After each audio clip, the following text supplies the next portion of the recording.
السلام علیکم ورحمۃ اللہ وبرکاتہ۔ آج کی حدیث جو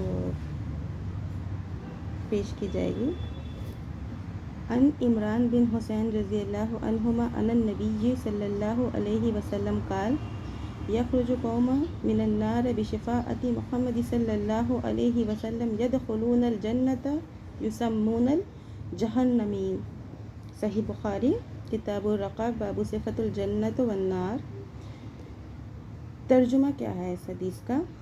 حضرت عمران بن حسین رضی اللہ عنہما بیان کرتے ہیں کہ نبی کریم صلی اللہ علیہ وسلم نے فرمایا، ایک جماعت جہنم سے محمد رسول اللہ صلی اللہ علیہ وسلم کی شفاعت کی وجہ سے نکلے گی اور جنت میں داخل کی جائے گی، جن کو جہنمین کے نام سے پکارا جائے گا۔ ایک جماعت جہنم سے محمد رسول اللہ صلی اللہ علیہ وسلم ان کی شفاعت کریں گے، جس کی وجہ سے وہ نکلے گی اور جنت سے نکلے گی، جنت میں داخل ہوگی، جہنم سے نکال دی جائے گی۔ اب اس حدیث سے کیا سمجھ میں آ رہا ہے؟ اس حدیث میں کے فوائد کیا ہیں؟ تو جہنم برحق ہے، اس حدیث سے پتہ چل رہا ہے کہ جہنم واقع ہے۔ گنہگاروں کے حق میں ہمارے نبی صلی اللہ علیہ وسلم شفاعت کریں گے۔ رسول اللہ صلی اللہ علیہ وسلم کی شفاعت موحدین کے حق میں قبول کی جائے گی، یہ بھی اس حدیث سے پتہ چل رہا ہے۔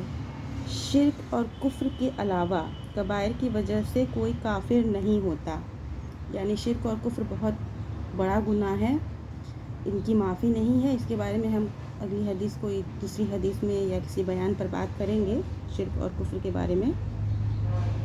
اس حدیث سے یہ بھی پتہ چلتا ہے کہ جنت برحق ہے۔ بعض مسلمان گنہگاروں کو شروع میں جہنم میں ڈال دیا جائے گا، پھر انہیں جہنم سے نکال کر جنت میں داخل کیا جائے گا۔ اللہ بہت مہربان ہے،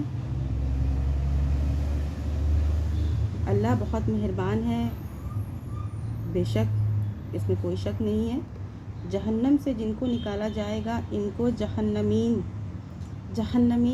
کا مطلب کیا ہے؟ جہنمین مطلب جہنم کی طرف نسبت، جہنمین کا یہ معنی ہوگا کہ جہنم کی طرف نسبت کہا جائے گا کہ جہنم سے جن کو نکالا جائے گا ان کو جہنمین کے نام سے بلایا جائے گا، لیکن وہ ہمیشہ کے لیے نہیں بلایا جائے گا۔